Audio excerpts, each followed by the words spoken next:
आणि आपला विषय होता की समस्या कशा प्रकारे सोडवल्या गेल्या पाहिजे. यातले 2 मुद्दे आपण शिकलो आहोत. पहिला मुद्दा होता समस्यांमध्ये सर्वप्रथम आपण देवाकडे प्रार्थना केली पाहिजे आणि प्रार्थनेच्या द्वारे आपण समस्या ज्या आहेत त्या सोडवल्या पाहिजे. दुसरा मुद्दा आपण बघितला या विषयाशी संबंधित समस्या सोडवण्यासाठी आपण देवाकडे मार्गदर्शन आणि ज्ञान जे आहे ते मागितलं पाहिजे. आता मुद्दा क्रमांक 3 लिहून घ्या. समस्या कशा प्रकारे सोडवल्या गेल्या पाहिजे या विषयाशी संबंधित असलेला मुद्दा क्रमांक 3 जो आहे तो आहे देवावर पूर्ण विश्वास ठेवा. मुद्दा क्रमांक 3 लिहा. समस्या कशा प्रकारे सोडवल्या गेल्या पाहिजे या विषयाशी संबंधित असलेला मुद्दा क्रमांक 3 आहे देवावर पूर्ण विश्वास ठेवा. आता अनेक वेळा आपल्याला आपल्या जीवनातल्या समस्या किंवा इतरांच्या जीवनातल्या समस्या ह्या का सोडवता येत नाही, त्याच्या मागचं जे काही कारण आहे ते आहे आपला देवावरती पूर्ण विश्वास बाळगून असतो. ज्या वेळेला आपण देवावर पूर्ण विश्वास ठेवू लागतो त्या वेळेला आपल्याला आपल्या जीवनातील ज्या समस्या आहेत त्या सोडवता येतात. फक्त आपल्याला आपल्या जीवनातील समस्या सोडवता येत नाही, तर ज्या लोकांच्या जीवनामध्ये समस्या आहेत किंवा जे लोक समस्येशी काय करत आहेत, झुंज करत आहेत, अशा लोकांच्या जीवनातील देखील समस्या ह्या आपल्याला सोडवता येतात. हे आपल्याला समजणं फार गरजेचं आहे. पण आज जर आपण खऱ्या अर्थाने लोकांच्या जीवनाचं अवलोकन केलं, मी सर्व लोकांसंबंधी बोलत आहे, मी त्या लोकांसंबंधी बोलत आहे ज्यांना हे कळालं आहे की येशू हा जिवंत देव आहे. त्या लोकांसंबंधी मी बोलत आहे. अनेक वेळा अशा लोकांना जे आहे, विश्वासदारांना जे आहे, त्यांच्या समस्या का सोडवता येत नाही, कारण त्यांनी देवावरती जे आहे पूर्ण विश्वास ठेवलेला नाही. अर्धवट विश्वास जो आहे तो त्यांनी देवावर ठेवलेला आहे आणि अर्धवट विश्वासामुळं त्यांच्या जीवनामध्ये त्या समस्येचे जे काही दुष्परिणाम आहेत ते त्यांना पाहायला मिळतात. आणि अर्धवट विश्वासामुळं आपण पाहतो की ते त्यांच्या स्वतःच्या बुद्धीवरती अवलंबून राहून त्या समस्या सोडवण्याचा प्रयत्न करत असल्या कारणामुळे त्या समस्येचा जो काही दुष्परिणाम आहे तो देखील त्यांच्या जीवनात झालेला त्यांना पाहायला. पण वचन काय सांगतं हे आपल्याला समजणं फार गरजेचं आहे. आपण सर्वसाधारण लोक नाही, देवाने आपल्याला पाचारलेलं आहे अशासाठी की देवाच्या इच्छेप्रमाणे आपण ह्या भूतलावरती वाटचाल जायची करायची. आणि देवाची इच्छा काय आहे, जेव्हा जेव्हा आपण समस्येमध्ये अडकतो किंवा जेव्हा जेव्हा आपल्या जीवनामध्ये समस्या येतात त्या वेळेला त्या समस्या आपल्याला सोडवता आल्या पाहिजे. आणि त्या सोडवता याव्या यासाठी आपण काय केलं पाहिजे, तर आपण आपल्या स्वतःच्या बुद्धीवरती अवलंबून राहू नये किंवा आपल्याकडे असलेले जे काही सोर्स आहे त्यावरती आपण कधीही अवलंबून राहू नये त्या समस्या सोडवण्यासाठी. तर आपण पूर्णपणे देवावरती जे आहे ते अवलंबून राहिलं पाहिजे. पूर्णपणे आपण देवावरती विश्वास जो आहे तो आपण ठेवला पाहिजे. आणि बघा वचन काय सांगते, ज्या वेळेला आपण नीतिसूत्र याचा 3रा अध्याय आणि 5 आणि 6 वाचतो तर ह्या ठिकाणी शलोमोन राजा अतिशय स्पष्टपणे समस्या मधून बाहेर येण्याकरता देवावरती पूर्ण अवलंबून राहणे किंवा पूर्ण विश्वास ठेवणं हाच एकमेव चांगला मार्ग आहे या संबंधी विशेष गोष्ट सांगताना आपल्याला दिसत. बघा वचन काय सांगत आहे, तो आपल्या अगदी मनापासून परमेश्वरावर भाव ठेव, आपल्या बुद्धीवर अवलंबून राहू नकोस. तू आपल्या सर्व मार्गात त्याचा आदर कर, म्हणजे तो तुझा मार्गदर्शक होईल. बिलकुल किती स्पष्टपणे ह्या ठिकाणी एक उत्तम असा बोध जो आहे तो करण्यात आलेला आहे. आणि हा बोध प्रत्येक माणसाने घेणं फार गरजेचं आहे. पण अनेक वेळा माणूस ज्या गोष्टी देव सांगतो त्या गोष्टींप्रमाणे करण्याऐवजी स्वतःच्या मार्गांच्या अनुरूप असं समस्यांशी जे आहे आपण पाहतो डील करून त्या सोडण्याचा प्रयत्न करत असतो. आपण पाहतो की माणूस जो आहे स्वतःच्या बुद्धीवरती अवलंबून राहून किंवा स्वतःकडे असलेले जे काही सोर्स आहे त्यावरती अवलंबून राहून त्या समस्या सोडवण्याचा जो आहे प्रयत्न माणूस करत असतो. आणि अनेक वेळा माणसाचे जे प्रयत्न आहे ते फेल जातात आणि त्या समस्या सुटण्याऐवजी त्या समस्या त्यांच्याकरता आणखी त्रासाचा विषय जो आहे पडत असतो. पण जो व्यक्ती देवावरती विश्वास ठेवतो, जो व्यक्ती देवावरती अवलंबून राहतो पूर्णपणे, अर्धवटपणे नाही, जो व्यक्ती देवावरती अवलंबून राहतो त्या व्यक्तीला त्याच्या जीवनामधील समस्या ज्या आहेत त्या सोडवता येतात किंवा त्या व्यक्तीला दुसऱ्यांच्या जीवनातील समस्या ज्या आहेत त्या सोडवतात. आणि बघा, शलोमोन राजा हा लहान असतानाच त्याने परमेश्वर देवाकडे कोणता वर मागितला? त्याने संपत्ती मागितली नाही, त्याने हिरे जवाहरात जे मागितले नाही, त्याने इतक्या मोठ्या प्रजेचा जो काही न्याय आहे तो व्यवस्थितपणे करता यावा यासाठी देवाकडे त्याने बुद्धी मागितली, देवाकडे त्याने विवेक जो आहे तो मागितला. आणि पहा, त्या बुद्धीच्या साहाय्याने, त्या विवेकाच्या साहाय्याने त्याने त्या प्रजेचा जो काही योग्य तो न्याय आहे समस्या सोडवण्याच्या बाबतीत तो केला आपल्याला पाहिलं. आणि पूर्णपणे शलोमोन राजा जो आहे हा देवावरती अवलंबून असलेला आपल्याला जो आहे तो दिसतो.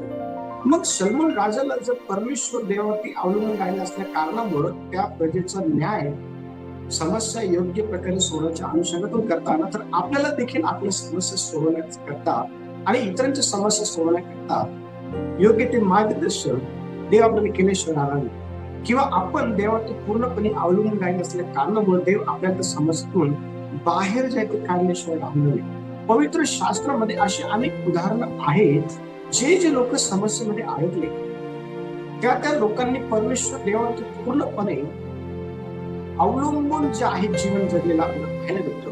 आणि त्यांचं अशा प्रकारचं जीवन जगणं त्यांच्या समस्येतून बाहेर येण्याचं कारण ठरलं. आणि अनेक उदाहरणं आपण पाहणार नाही, पण एक उदाहरण आपण पाहणार आहोत ज्या वेळेला आपण निर्गम याचा 14वा अध्याय आणि 13 ते 16 वचन आपण वाचूया. निर्गम याचा 14वा अध्याय, निर्गम 14वा अध्याय आणि 13 ते 16 वचन आपण वाचू आणि त्यानंतर 21 आणि 22 वचन आपण वाचू. निर्गम 14 अध्याय 13 ते 16 आणि मग 21 ते 22 वचन. येस. मोशे लोकांना म्हणाला, भिवू नका, स्थिर उभे राहा आणि परमेश्वर आज तुमचे जे तारण करील ते पहा. कारण ज्या मिस्री लोकांना तुम्ही आज पाहत आहात ते पुन्हा कधीही तुमच्या नजरेस पडणार नाही. परमेश्वर तुमच्यासाठी लढेल, तुम्ही शांत राहा. मग परमेश्वर मोशेला म्हणाला, माझा धावा करीत काय बसलास? इस्रायल लोकांना सांग की पुढे चला. मोशेने आपला हात समुद्रावर उगारला तेव्हा परमेश्वराने रात्रभर पूर्वेचा जोरदार वारा वाहून समुद्र मागे हटवला. त्यामुळे पाण्याचे 2 भाग झाले व मधली जमीन कोरडी झाली. इस्रायल लोक भर समुद्रातून कोरड्या जमिनीवर चालू लागले आणि उजवीकडे व डावीकडील पाणी त्यांच्यासाठी भिंतीसारखे झाले. Very good. आता बघा, ह्या ठिकाणी आपण पाहतो की इस्रायल लोकांसमोर फार मोठी समस्या जी आहे ती उद्भवली. आणि इस्रायल लोकांसमोर कोणती समस्या आहे तर समोर समुद्र आहे आणि पाठीमागून जे आहे फारोचं सैन्य आहे. आणि आता मधोमध इस्रायली लोक जे आहे अडकलेले आपल्याला पाहायला मिळतात. आणि अशा अवस्थेमध्ये त्यांनी परमेश्वर देवावरती पूर्ण भरोसा जो आहे, पूर्ण विश्वास जो आहे तो ठेवला.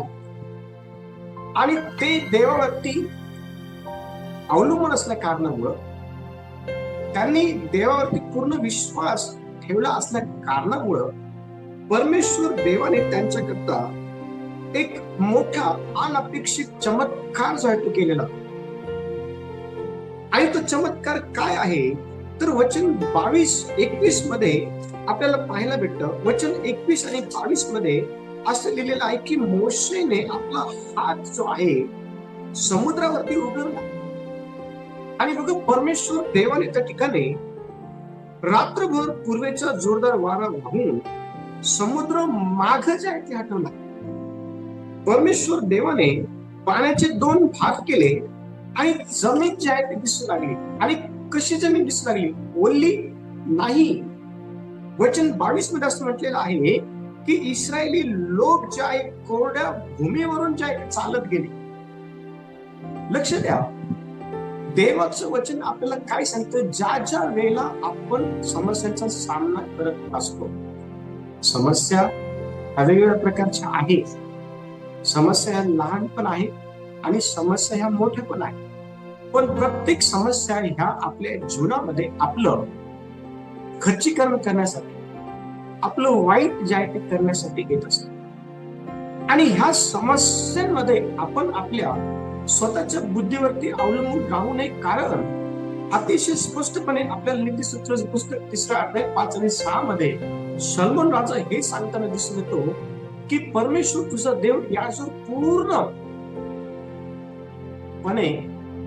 अवलंबून राहा, स्वतःच्या बुद्धीवरती अवलंबून राहू. आणि ज्या वेळेला आपण परमेश्वर देवावरती अवलंबून राहतो त्यावेळेला प्रत्येक समस्येतून जे आहे परमेश्वर देव आपल्याला बाहेर काढतो, हे कधीही आपण विसरू नये. या ठिकाणी इस्रायल लोक जे आहे हे फार मोठ्या समस्येमध्ये होते. जर तुम्ही पवित्र शास्त्राचं जर अतिशय हळूवारपणे बारकाईने जर अध्ययन केलं तर तुम्हाला समजेल की कशा प्रकारची परिस्थिती त्या ठिकाणी इस्रायल लोकांच्या जीवनामध्ये दोन्ही बाजूने जे आहे मोठ्या प्रमाणात समस्येच्या स्वरूपात आलेले होते. पण त्यांचा विश्वास, त्यांचा भरोसा हा परमेश्वर देवावरती पूर्णपणे असल्या कारणामुळं देवाने त्यांच्यासाठी समुद्राचे 2 भाग केले आणि कोरडी जमीन त्यांना त्या ठिकाणी चालण्यासाठी तयार करून दिली. जर देव हा इतक्या अद्भुत गोष्टी त्याच्यावरती पूर्णपणे अवलंबून राहणाऱ्या लोकांकरता जर करू शकतो तर तो आपल्याकरता देखील करू शकेल, हे आपण विसरू नये. कारण देवाचं सांगतं की तो काल, आज आणि युगानुग एक सारखा आहे, तो कधीही बदलत नाही. आणि म्हणून समस्या जेव्हा येतात ना त्यावेळेला आपण त्या समस्येतून बाहेर पडण्याकरता काय केलं पाहिजे? देवावरती अवलंबून. अनेक वेळा आपली बुद्धी आपल्याला त्या समस्येतून बाहेर निघण्याकरता अनेक गोष्टी सांगते. अनेक वेळा आपल्याकडे असलेले जे काही सोर्स आहे ते सोर्स आपल्याला आपल्या समस्येतून बाहेर येण्याकरता अनेक गोष्टी ज्या आहेत आपल्या समोर आपल्याला सांगेल. पण लक्ष द्या, सोर्स पेक्षा आपल्याकडे असलेले जे काही सोर्स आहे त्यापेक्षा आणि आपल्याला असलेली जी काही बुद्धी आहे त्यापेक्षा परमेश्वर देव श्रेष्ठ आहे, हे आपण विसरू नये. कारण देवाने आपली निर्मिती आपल्या आईच्या गर्भामध्ये केलेली असल्या कारणामुळं देवाला माहिती आहे आपल्या जीवनातील प्रत्येक कंडिशन, आपल्या जीवनातील प्रत्येक समस्या देवाला व्यवस्थितपणे हाताळत येते. आणि म्हणून आपण काय केलं पाहिजे? समस्येतून बाहेर निघण्याकरता तर प्रार्थना करा. कोणती का समस्या असू द्या, कोणतीही समस्या असू द्या, अशी कोणतीच समस्या नाहीये की जी देवाला तुमच्या जीवनातून बाहेर काढता येते किंवा त्या समस्येतून तुम्हाला बाहेर काढता येत नाही. अशी कोणतीच समस्या परमेश्वर देवासमोर जे आहे ना, आपण पाहतो की आतापर्यंत लक्ष द्या, देवावरती पूर्णपणे अवलंबून राहा. परमेश्वर देव समस्येपेक्षा मोठे. चौथा मुद्दा क्रमांक 4 लिहा. मुद्दा क्रमांक 4, समस्या कशा प्रकारे हाताळल्या गेल्या पाहिजे किंवा समस्या कशा प्रकारे सोडवल्या पाहिजे यातला मुद्दा क्रमांक 4 आहे, देवाच्या वचनानुसार निर्णय घ्या. लोकांच्या वागणुकीला बघून निर्णय घेऊ नका. ज्या लोकांच्या माध्यमातून तुमच्या जीवनामध्ये समस्या आलेल्या आहेत त्या लोकांना प्रत्युत्तर देण्याच्या अनुषंगातून त्या समस्येतून बाहेर येण्याकरता स्वतःच्या अनुभवावरती अवलंबून राहू नका, स्वतःच्या बुद्धीवरती अवलंबून राहू नका, कोणा व्यक्तीवरती अवलंबून राहू नका, बदला घेण्याच्या त्या भावनेवरती अवलंबून राहू नका. तर देवाचं वचन काय सांगतं त्या समस्येतून बाहेर येण्यासंदर्भात ते पहा. चौथा मुद्दा, देवाच्या वचनानुसार निर्णय घ्या समस्येतून बाहेर येण्याकरता. बघा वचन काय सांगत आहे. स्तोत्र संहिता 119 आणि 105 पहा. स्तोत्र संहिता 119 आणि त्याचं 105 वचन काय म्हणत आहे, हे वचन माझ्या पावलांसाठी दिव्यासारखे व माझ्या मार्गावर प्रकाशासारखे आहे. Very good. ह्या ठिकाणी देवाचं वचन हे समस्येतून बाहेर निघण्याकरता आपल्याला योग्य तो निर्णय घेण्यासाठी सांगतो किंवा मार्गदर्शन ज्या ठिकाणी करतो.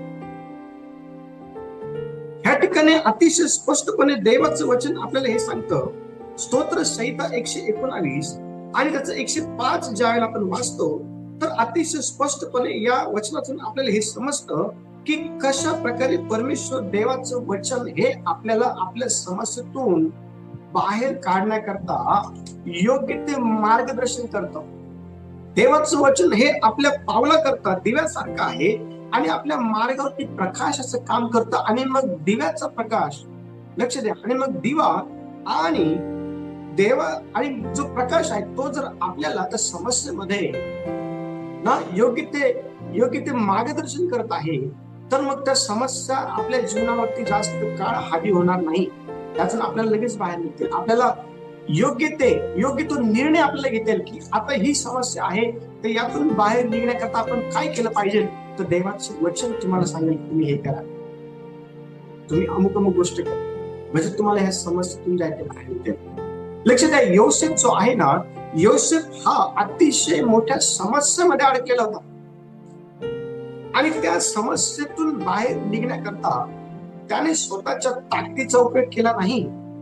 त्या समस्येतून बाहेर निघण्याकरता त्याने स्वतःच्या बुद्धीवरती तो अवलंबून राहिला नाही, स्वतःच्या ताकदीवरती तो अवलंबून राहिला नाही, स्वतःच्या काय म्हणता क्षमतेवरती तो अवलंबून राहिला नाही. त्या समस्येमध्ये जेव्हा तो अडकला त्यावेळेला तो परमेश्वर देवावरती अवलंबून राहिला आणि तो स्पष्टपणे त्या समस्येचा सामना करत असताना त्या समस्येतून बाहेर निघण्याकरता तो त्या ठिकाणी काय म्हटला की परमेश्वराविरुद्ध. बघा आपण वचनाकडे जाऊया. उत्पत्तीचे पुस्तक 39 अध्याय आणि 7 ते 12 वचन आपण वाचणार आहोत. आणि बघा ही जी समस्या आहे ह्या समस्येतून बाहेर निघण्याकरता त्याने कशा प्रकारे परमेश्वर देवाच्या वचनाचा सहारा घेतला, कशा प्रकारे परमेश्वर देवाच्या वचनाला घेऊन त्याने निर्णय घेतला आणि त्या समस्येवरती त्याने त्या समस्येवर तो हावी झाला. बघा वचन काय सांगत आहे. उत्पत्ती याचा 39 अध्याय वचन 7 ते 12 पहा. त्यानंतर असे झाले की योसेफाच्या धनाची पत्नी त्याच्यावर नजर ठेवून त्याला म्हणाली, माझ्यापाशी नीज. पण तो राजी झाला नाही. तो आपल्या धनाच्या पत्नीस म्हणाला, हे पहा, घरात माझ्या ताब्यात काय आहे याचे माझ्या धनाला भान सुद्धा नाही. आपले सर्व काही त्याने माझ्या हाती दिले आहे. या घरात माझ्यापेक्षा ते मोठे नाहीत आणि तुम्ही त्यांची पत्नी आहात, म्हणून तुमच्या खेरीज त्यांनी माझ्यापासून काही दूर ठेवलेले नाही. असे असता एवढी मोठी वाईट गोष्ट मी देवाच्या विरुद्ध पाप कसे करू. तरी रोज रोज योसेफाशी बोलत असताही तिच्यापाशी निघायला किंवा तिच्या जवळ जायला तो तिचे ऐकेना. एके दिवशी असे झाले की तो आपले काही कामकाज करायला घरात गेला. त्यावेळी घरातल्या माणसांपैकी कोणीही माणूस तिथे घरात नव्हता. तेव्हा तिने त्याचे वस्त्र धुवून म्हटले, माझ्यापाशी नीज. पण तो आपले वस्त्र तिच्या हाती सोडून बाहेर पडून गेला. Very good. बघा ह्या ठिकाणी आपण पाहतो की योसेफने पाप करण्याचा जो मोह आहे तो टाळण्याकरता देवाच्या वचनाचा सहारा त्याने घेतला. तो टाळण्याकरता देवाच्या वचनाचा सहारा त्याने घेतला. आणि बघा वचन सांगत त्या ठिकाणी की इतकं मोठं पाप मी देवाच्या विरोधामध्ये कसं करू.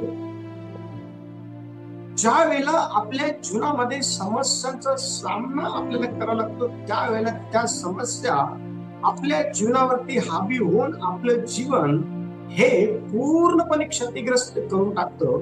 आणि आपलं जीवन क्षतिग्रस्त होऊ नये यासाठी आपण काय केलं पाहिजे तर देवाच्या वचनानुसार आपण निर्णय घेतला पाहिजे. आणि हाच निर्णय ह्या ठिकाणी योसेफ हा तरुणपणामध्ये घेताना आपल्याला दिसून येतो. आणि जो निर्णय त्याने देवाच्या वचनानुसार घेतला त्या निर्णयाच्या सहाय्याने त्याला त्या समस्येवरती जे मात करता आली.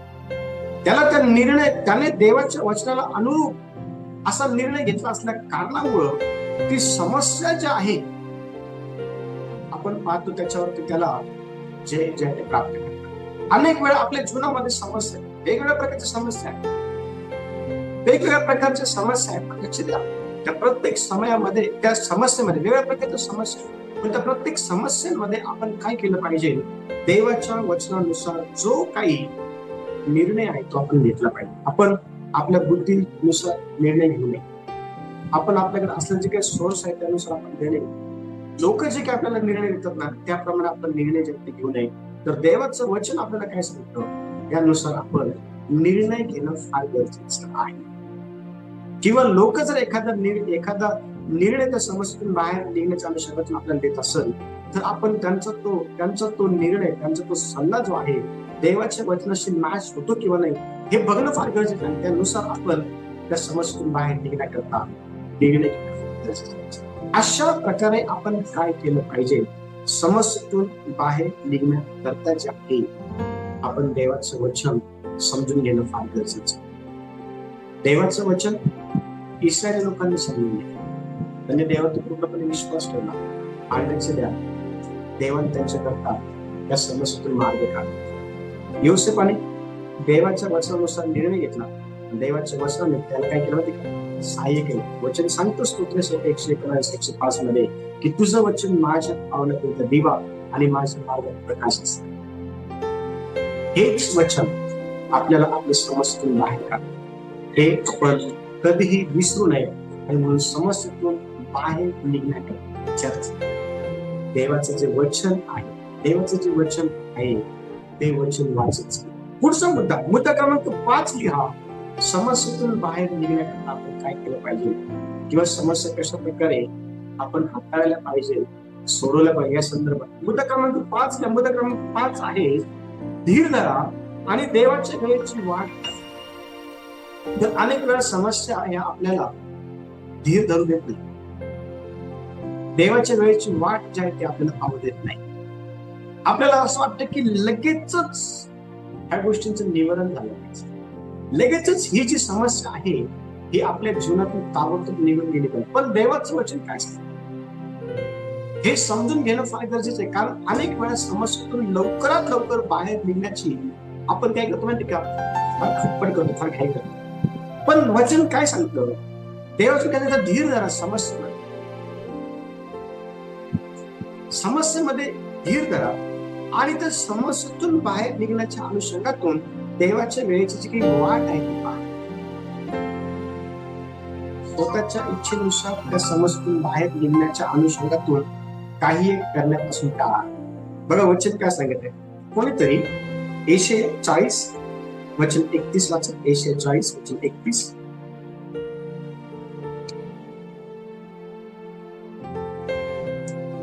तरी परमेश्वराच्या आशा धरून राहणारे नवीन शक्ती संपादन करतील. ते गरुडाप्रमाणे पंखांनी वर उडतील. ते धावतील तरी दमणार नाही, चालतील तरी थकणार नाही. Very good. किती स्पष्टपणे ह्या ठिकाणी सांगण्यात आलेलं आहे की तरी परमेश्वर देवाची आशा धरून राहणारे काय करतील, समस्येमध्ये वचन सांगते की नवीन आशा संपादन करतील आणि ते गरुडाप्रमाणे पंखांनी वर उडतील. ते धावतील तरी दमणार नाही, ते चालतील तरी थकणार नाही. लक्ष द्या, जर समस्या तुमच्या जीवनामध्ये तुम्हाला थकवण्यासाठी आलेली असेल, समस्या तुमच्या जीवनामध्ये तुम्हाला दमवण्यासाठी आलेली असेल, समस्या तुमच्या जीवनामध्ये तुमचं खच्चीकरण करण्यासाठी आले असेल, तुम्हाला त्रास देण्यासाठी आलेला असेल, तुम्हाला आजारपण लावण्यासाठी आलेले असेल, तुम्हाला मानसिकरित्या पिडण्यासाठी आलेली असेल, तुमचं कुटुंब उद्ध्वस्त करण्यासाठी आलेली असेल, समस्या ही कोणतीही गोष्ट करण्यासाठी आलेली असेल, काळजी करू नका, चिंता करू नका. कोणती का समस्या असू द्या,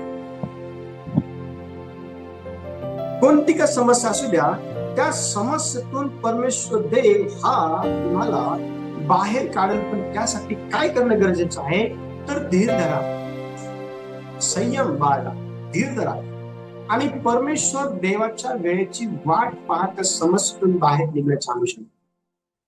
अब्राहमाच्या जीवनामध्ये समस्या होती. अब्राहम जो आहे ना, आपण पाहतो की त्याला संतान नव्हती, त्याला पुत्र संतान, त्याला लेकरबाळ नव्हता. अब्राहमाला, साराला आणि अब्राहमाला अनेक वर्ष लेकरबाळ नव्हतं. आणि ही एक फार मोठी समस्या होती त्याच्याकरता. परमेश्वर देवाने त्याला दर्शन दिलेलं होतं. परमेश्वर देवाने त्याला हे सांगितलं होतं की मी तू आपलं घरदार सोड, आपले आईबाप सोड, आपले नातलग सोड आणि मी दाखवून त्या देशामध्ये जा. आणि त्याने परमेश्वराचा आवाज ऐकला आणि त्याप्रमाणे सर्व काही सोडून आपला जो काही पुतण्या आहे, पत्नी आहे, जे काही नौका चाकर त्यांना घेऊन परमेश्वर देवाने दाखवून देशासाठी निघाला. पण तुम्हाला माहितीये का, अब्रामाच्या जीवनामध्ये सर्वात मोठी समस्या काय होती? त्याला लेकरू बाळ नव्हतं. पण त्याने धीर धरला, त्याने देवाच्या वेळेची वाट बघितली. त्या समस्येतून बाहेर निघण्याकरता, त्या समस्येवरती हावी होण्याकरता त्याने देवाची वाट बघितली, त्याने धीर धरला. आणि बघा वचन काय सांगतं, ज्या वेळेला आपण उत्पत्ती 21 अध्याय आणि 1 ते 3 वचन वाचतो, त्या ठिकाणी कशा प्रकारे परमेश्वर देवाने त्याच्या जीवनामध्ये अद्भुत गोष्ट केली पहा. उत्पत्ती 21 अध्याय आणि 1 ते 3 वचन वाचा.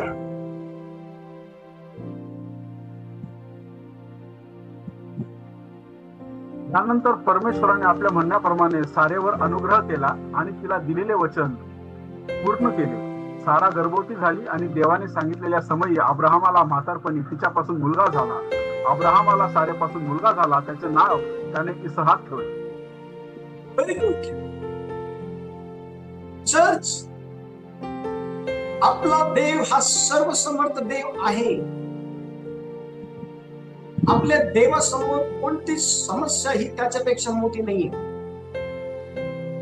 आणि अशी कोणतीच समस्या नाहीये की जी परमेश्वर देवाला सोडवता येत नाही. वचन सांगते या ठिकाणी की अब्राहम आणि सारा यांना लेकरं नव्हते. आपल्या मंडळीमध्ये, आपल्या चर्चमध्ये अनेक असे लेकर होते, बहिणी होत्या, ज्यांचे विवाह झालेले होते पण त्यांना लेकर होत नव्हते. देवाकडे प्रार्थना केल्या, देवाने आपल्या प्रार्थना ऐकल्या आणि देवाने त्यांना चांगले लेकर देवाने त्यांना दिले. चांगले लेकर परमेश्वर देवाने जे त्यांना दिले. आपल्या मंडळीमध्ये अनेक लोकांच्या जीवनामध्ये साक्ष आहे. सोनल त्यांच्या जीवनामध्ये साक्ष आहे. ज्यावेळेस त्यांना दिवस गेले, त्यांनी निर्णय घेतला होता की हे बाळ आम्हाला नको आहे म्हणून, कारण फार त्रास होतो. अनेक प्रार्थना त्यांच्यासाठी केल्या, उपवास त्यांच्यासाठी केले आणि परमेश्वर देवाने प्रार्थना ऐकली आणि त्यांना सुंदर असं बाळ जे आहे परमेश्वर देवाने त्यांना दिले. लक्ष द्या, समस्या कितीही मोठी असू द्या, परमेश्वर देव त्या समस्येतून बाहेर काढण्याकरता समर्थ आहे. पण काय करायचं आहे त्या समस्येतून बाहेर निघण्याकरता? वाट पहा, देवाच्या वेळेची वाट. धीर धरा, धीर धरा, देवाच्या वेळेची वाट पहा. ह्या ठिकाणी अब्रामाने धीर धरला. अब्राम असं म्हटलं नाही की तू सर्वसमर्थ देव आहे, तुझ्या करता मला लेकर बाळ देणं हे अतिशय शिल्लक आहे, मग तू देत का नाहीये? मी तुला सोडून देईल, मी तुझ्या मागे चालणार नाही, मी प्रार्थना करणार नाही, मी रविवारच्या प्रार्थनेला येणार नाही, मी मीटिंग जॉईन करणार नाही, मी बायबल वाचणार नाही, मी उपवास करणार नाही, मी स्तुती आराधना करणार नाही, तुम्हाला हे देत नाहीये असं नाही म्हटलं अब्राम त्या ठिकाणी. अब्राम देवापासून दूर गेला नाही. अब्रामाने कधीच जे आहे ना, देवाची आराधना करणं, देवाला प्रसन्न करणं, देवाच्या मनाप्रमाणे वागणं अब्रामाने कधीच सोडलं नाही. त्याला माहिती आहे की एक ना एक दिवस परमेश्वर देव हा मला माझ्या समस्येतून जायचं बाहेर काढेल. आणि त्या ठिकाणी उगीच अब्रामाला विश्वासदाराचा पिता नाही म्हटलेले.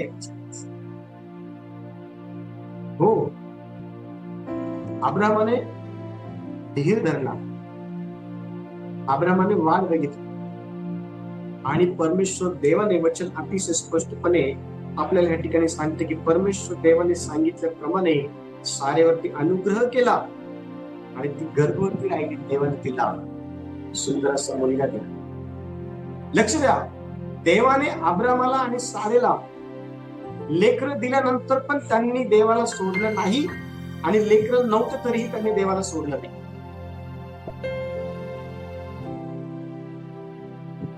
त्यांनी देवाला सोडलं नाही. अब्रामाचे दिवस चांगले नव्हते तरी तो देवाला धरून होता आणि अब्रामाचे दिवस चांगले आले तरीही तो देवाला धरून होता. योबाचे जीवन चांगलं होतं तरीही तो देवाला धरून होता, आणि योबाचं जीवन चांगलं नव्हतं तरीही त्याच्या जीवनात दुःख होतं तरी तो देवाला धरून होता. आपलं काय? आपण फार व्यस्त आहोत.